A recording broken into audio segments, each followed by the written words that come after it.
रनकपुर गांव की यह बात है। इसे वैसे तो सब गांव कहते थे, लेकिन यहाँ शहर जैसे सारी सुविधाएं उपलब्ध थी। अच्छे स्कूल, अच्छे अस्पताल, सिनेमा, अच्छी दुकानें, यहाँ सब कुछ था। यहाँ के लोग बड़े ही मेहनती और खुश मिजाज थे। इसी गांव में रीमा और सीमा नामक दो बहनें अपने माता पिता के साथ रहती थी।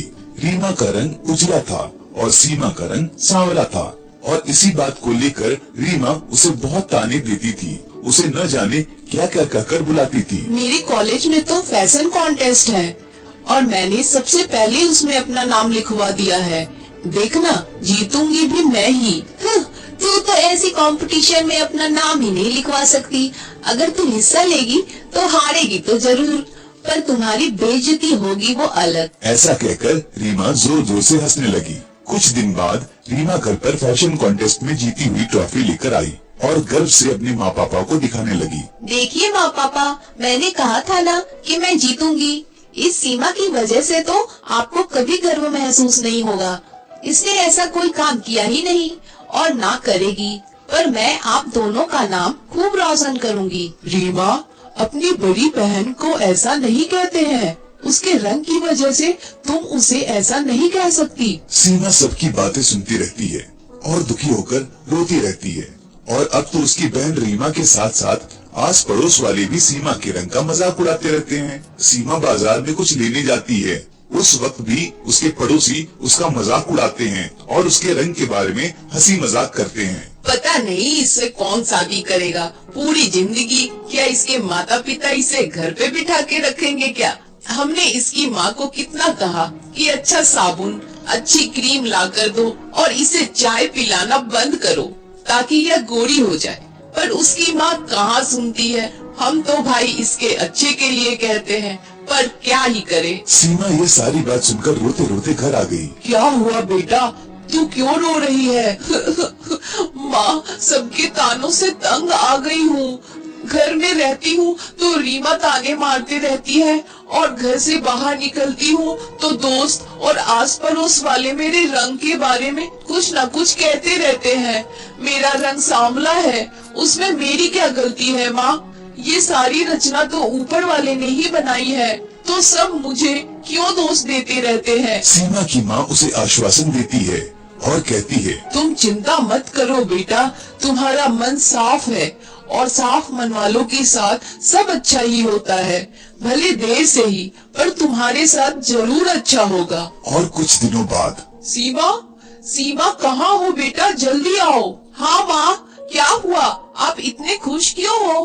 खुश क्यों ना हो भला, आज शाम को तुझे लड़के वाले देखने आने वाले हैं, तो अच्छे से तैयार होना, वो नया वाला गुलाबी कुर्ता पहनना और हाँ, रीमा का वो महंगा वाला मेकअप भी लगाना। इसको देखने के लिए किसने हाँ कर दी माँ?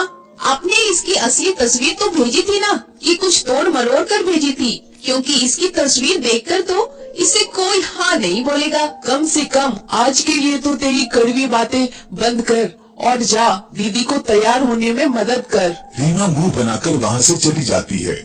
शाम को लड़के वाले सीमा को देखने आते हैं। सब लोग चाय नाश्ते के साथ साथ बातें करते हैं और लड़के वाले सीमा को बुलाने के लिए कहते हैं।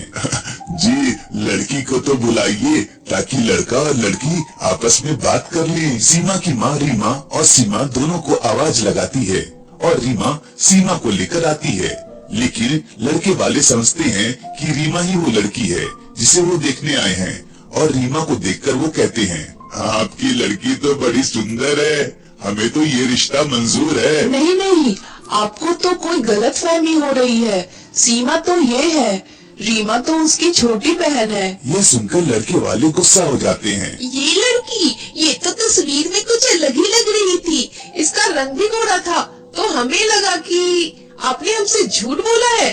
हम साफ साफ कह देते हैं, हमें आपकी छोटी बेटी पसंद है। अगर आप उसकी शादी हमारे लड़के से करवाना चाहती हैं, तो बताइए, वरना सीमा से हमें रिश्ता जोड़ने में कोई दिलचस्पी नहीं है। नमस्ते। यह कहकर लड़के वाले वहाँ से चले जाते हैं और रीमा फिर से सीमा को ताने देना शुरू कर देती है। ये तो होना ही था माँ, आप कितना भी इसका रंग छुपा लो, सच तो सामने आ ही जाता है। वैसे मुझे तो यह लड़का पसंद है, तो आप मेरी ही शादी की बात चला दीजिए। सीमा को इस घटना से बहुत दुख हुआ और वो रोते रोते घर से बाहर चली गई और खुद को कोसने लगी। चलते चलते सीमा एक घने जंगल में पहुंच गई और डर गई। अरे ये मैं चलते चलते कहाँ आ गई?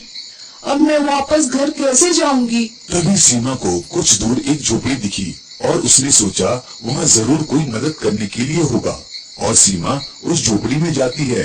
लेकिन उस झोपड़ी में सिर्फ एक बूढ़ी औरत मिलती है उसे। अम्मा, मेरा नाम सीमा है।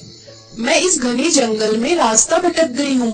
क्या आप मेरे बाहर जाने में मदद कर सकती हैं? बेटा, तुम रास्ता नहीं भटकी हो, बिल्कुल सही जगह पर आई हो।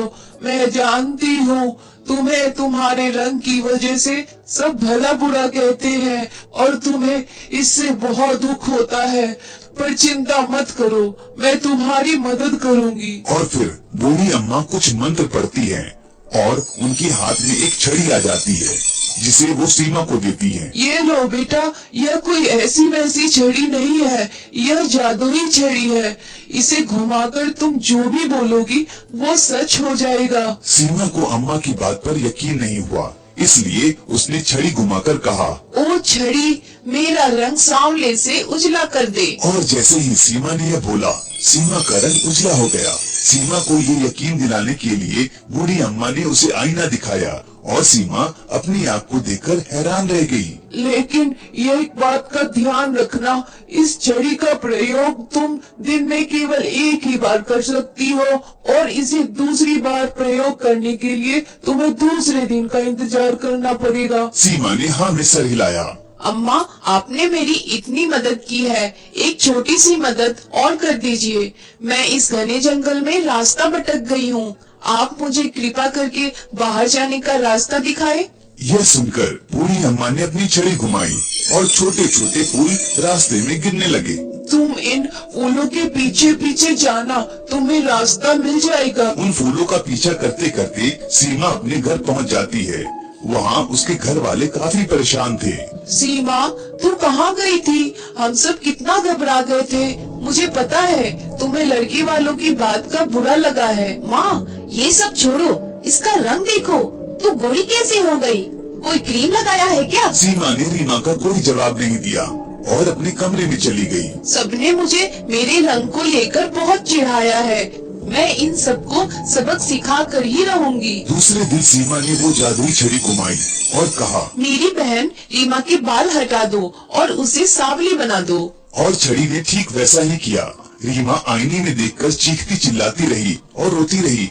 उसे समझ नहीं आया कि उसके साथ ये ऐसा क्यों हो गया। तीसरे दिन सीमा उन पड़ोसियों के पास गई। सीमा ने जादुई छड़ी घुमाई। इन दो पड़ोसन को बड़े गुब्बारे जितना मोटा कर दो। और छड़ी ने ठीक वैसा ही किया। वो दो पड़ोसन अब न चल पा रही थी और न बोल पा रही थी।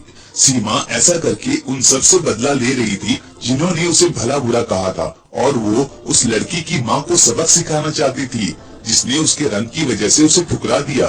सुबह सुबह सीमा उस लड़के के घर चली गई और बाहर खड़ी रही और लड़के की माँ का इंतजार करने लगी ताकि वो उन्हें सबक सिखा सके।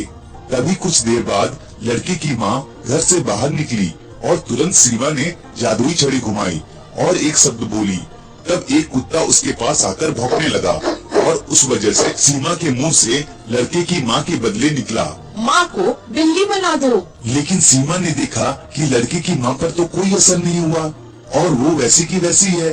सीमा गुस्सा होकर घर चली गई और उसने जो देखा उसे देखकर वो चौंक गई। सीमा की माँ एक बिल्ली बन चुकी थी। तब सीमा को पता लगा कि उससे बोलने में गलती हो गई है। अपनी माँ को ऐसा देखकर सीमा को बहुत दुख हो रहा था, लेकिन वो छड़ी का इस्तेमाल दिन में सिर्फ एक बार ही कर सकती थी, इसलिए सुबह तक रुकने के अलावा उसके पास कोई चारा नहीं था। सीमा खुद को ही कोसने लगी। मेरे बदले की भावना ने मेरी माँ को मुश्किल में डाल दिया। मुझे लोगों को अपने हिसाब से सजा नहीं देनी चाहिए थी और बड़ा दिल रखकर उन्हें माफ कर देना चाहिए था। उनकी वजह से मैंने अपनी अच्छाई खो दी और वो किया जो मुझे नहीं करना चाहिए था, लेकिन मैं सब कुछ ठीक कर दूंगी। दूसरी सुबह सबसे पहले सीमा ने उसकी छड़ी को घुमाया और कहा, मैंने जिन जिन पर जादू किया है उन्हें वापस पहले जैसा कर दो। और सीमा की इतना बोलते ही रीमा पहले जैसी हो गई। दो पड़ोसन भी पहले जैसी ही हो गई और सीमा की माँ फिर से इंसान के रूप में आ गई। अपनी माँ को देखकर सीमा उन्हें कसकर गले लगा लिया और रीमा ने सीमा से अपने बर्ताव के लिए माफी मांगी। हमें इस कहानी से यह सीख मिलती है कि हमें कभी भी किसी के रूप, रंग, कद या वजन का मजाक नहीं उड़ाना चाहिए, क्योंकि ये सब तो एक उम्र के बाद चला जाता है। भले ही कितना अच्छा रूप हो, एक उम्र के बाद वह भी ढल जाता है। मायने रखता है तो इंसान का दिल और इंसान का स्वभाव, जो कभी भी उम्र के साथ ढलता नहीं है।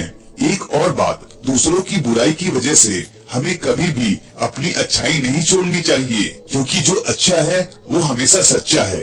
ये कहानी आपको कैसी लगी कमेंट करके जरूर बताइए।